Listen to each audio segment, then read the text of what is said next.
She just made history in London. Now the question everyone's asking is, where does Alex Eala go from here? We finally have the answer.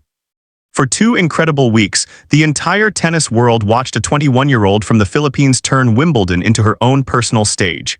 And when it finally ended, it didn't end in silence. It ended with her name trending across the globe, with a nation celebrating like it had just won something far bigger than a tennis match. So now that the dust has settled, now that the emotions have cooled just slightly, there's one question every fan, every analyst, and every fellow player wants answered. What's next for Alex Eala? Today, we're revealing exactly that: the full schedule, the tournaments, the opponents she could face, and why this next stretch of her career might end up being even more important than Wimbledon itself. But before we get to what's next, let's take a moment to understand what she just walked away from. Because you can't appreciate where she's going without understanding exactly what she left behind on that grass in London. Eala entered this year's Wimbledon seeded for the very first time in her career, ranked 29th in the world, carrying the weight of being her nation's most accomplished tennis player in history. That alone was already a story. Just 12 months earlier, she'd walked onto center court for her very first Wimbledon main draw appearance, an unseeded newcomer with almost nobody outside dedicated tennis circles knowing her name. This year, she returned as a seed, with expectations attached for the first time in her career. That shift alone tells you something about how quickly her trajectory has been climbing. But nobody, not even her most optimistic supporters, could have predicted what was coming over the following 2 weeks. Round 1, a straightforward win over Renata Zarazua, a familiar opponent and former doubles partner. Comfortable, efficient. The kind of match that barely makes headlines but quietly builds confidence heading into the tougher rounds ahead. Round 2, a completely different animal. Down a set against Australia's Maya Joint, facing real danger of an early exit, Eala found something inside herself that separates good players from dangerous ones. She stormed back, winning the final 2 sets while her opponent could barely find a rhythm. It wasn't just a win. It was a warning to the rest of the draw that this version of Eala doesn't panic when things get uncomfortable. And then came round 3, the match that changed everything: Iga Swiatek. Defending champion, 6-time Grand Slam winner, the overwhelming favorite not just to win that match but to go deep into the tournament and defend her crown. Eala had beaten her once before, back in Miami 16 months earlier, but that felt like a different lifetime, a different version of both players. Nobody expected lightning to strike twice. It struck twice. Eala took her down in a match that instantly became one of the most talked about upsets of the entire tennis season. 7-6, 6-2. An opening set tiebreak that lasted 20 dramatic points. Eala saving multiple set points before finally closing it out after nearly 90 minutes of back-and-forth tension. A second set where she completely took control, breaking serve over and over, playing with a freedom that only comes once the hardest psychological battle is already won. When it ended, Swiatek's title defense was over, and Alexandra Eala had become the first Filipina in the Open era to reach the second week of a Grand Slam tournament. Her emotional on-court interview afterward went viral almost instantly. Fans everywhere moved by her raw honesty about where she came from, training after school with her brother and grandfather. Never imagining a moment like this could actually be real. Back home, celebrations broke out across the Philippines, a country that had waited its entire tennis history for a moment exactly like this one. Her Wimbledon story continued into the 4th round, where she came up against Jasmine Paolini, a former Wimbledon finalist who had barely dropped a service point through the entire tournament up to that stage. It was, in many ways, the toughest possible matchup at the toughest possible moment, against a player playing some of the best tennis of her career. Eala's incredible run finally came to an end there. But here's the thing about that loss: it didn't diminish what she'd already accomplished. If anything, it put it in even sharper perspective. She hadn't just won one signature match and faded. She'd backed it up round after round against legitimate contenders, all the way to the second week of the most prestigious tournament in tennis. She left London with a new career-high ranking on the horizon, a signature win that will follow her for the rest of her career, and something even more valuable than any of that: genuine, undeniable proof, on the biggest stage the sport has to offer, that she belongs among the very best in the world, not just as a promising talent, but as a legitimate threat to anyone across the net. So now the question: where does she go from here? Here's the reveal. Eala's next tournament is the CD Open, a WTA 500 event held at the William H.G. Fitzgerald Tennis Center in Washington, D.C. It begins in late July, just about 3 weeks after her Wimbledon run came to a close, giving her a short but crucial window to rest, reset, and prepare for a completely different kind of tennis challenge. And make no mistake, this is a real shift. Wimbledon was played on grass, a surface that rewards fast, aggressive, unpredictable play, exactly the style that's made Eala so dangerous this season. The CD Open moves her onto hard courts, a surface with its own demands entirely, longer rallies, different footwork patterns, a completely different rhythm to adjust to in a short amount of time. Players who thrive on the low, skidding bounce of grass sometimes need weeks to recalibrate their timing on the higher, slower bounce of hard courts.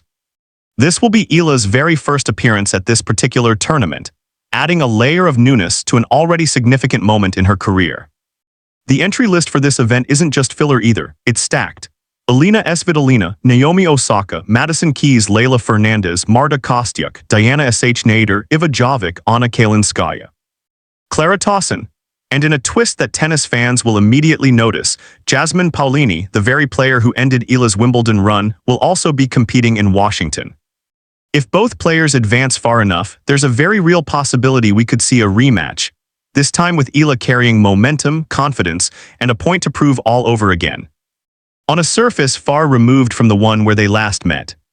But the CD Open is just the beginning of what's shaping up to be one of the most demanding stretches of Eala's entire career.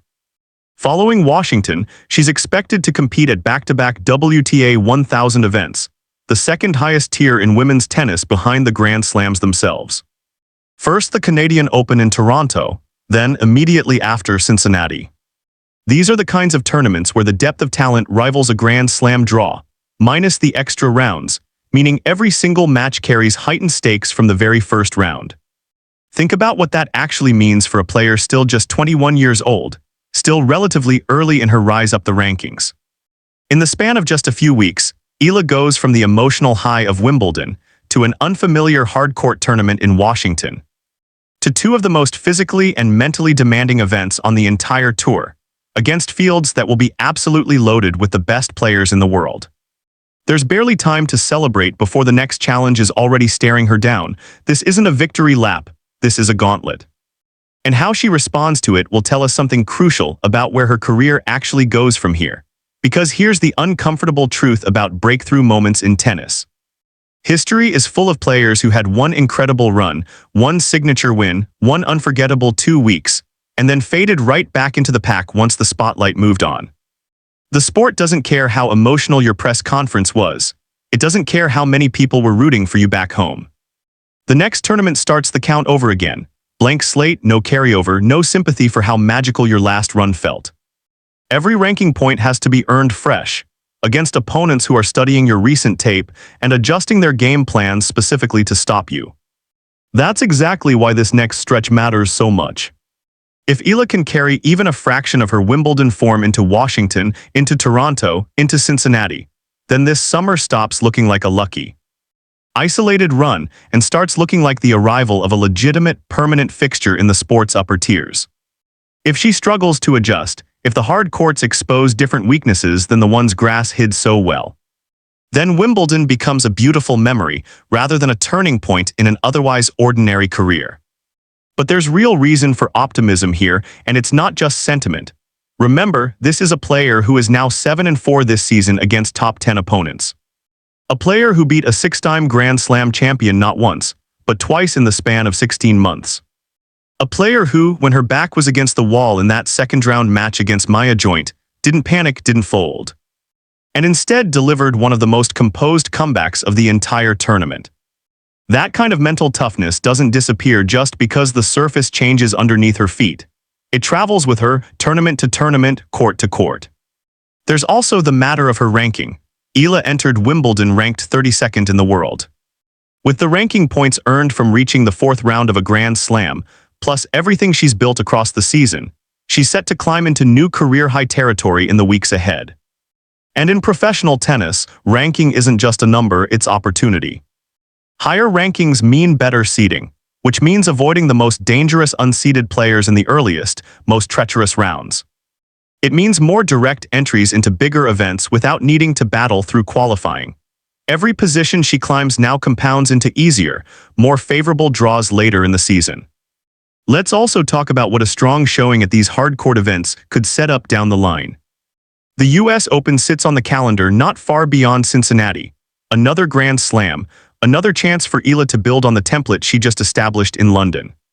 If she arrives at Flushing Meadows carrying momentum from a strong summer hard-court stretch, rather than limping in off a series of early exits, that changes everything about how seriously the rest of the draw takes her.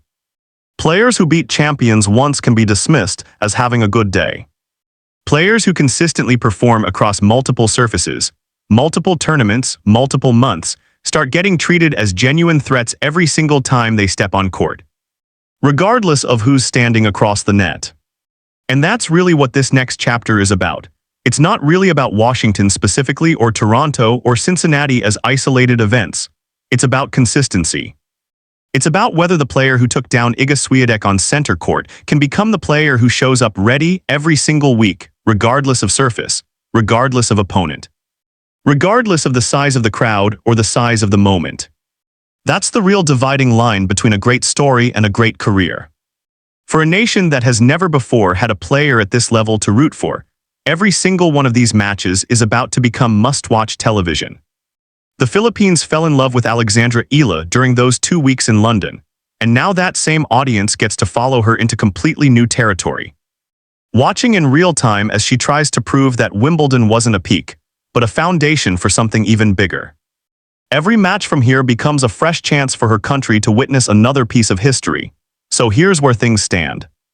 The heartbreak of that fourth-round loss to Paulini is already behind her. The rest, brief as it was, is over. The next chapter starts in Washington, D.C., at a tournament she's never played before, on a surface that demands a different version of her game. Against a field that includes some of the most dangerous players in the world, including the very player who just ended her Wimbledon dream. From there, it's straight into the deep end, back-to-back WTA 1000 events in Toronto and Cincinnati. The kind of stretch that will either confirm everything the tennis world just witnessed in London, or reveal how much work still remains before Alex Eala becomes a fixture at the very top of the sport. Either outcome will teach us something important about the player she's becoming. Either way, one thing is certain. The story that captured the world's attention at Wimbledon isn't over. It's just entering its next chapter. And if the last few weeks have taught us anything about this 21-year-old from the Philippines, it's this: you'd be making a serious mistake if you looked away now.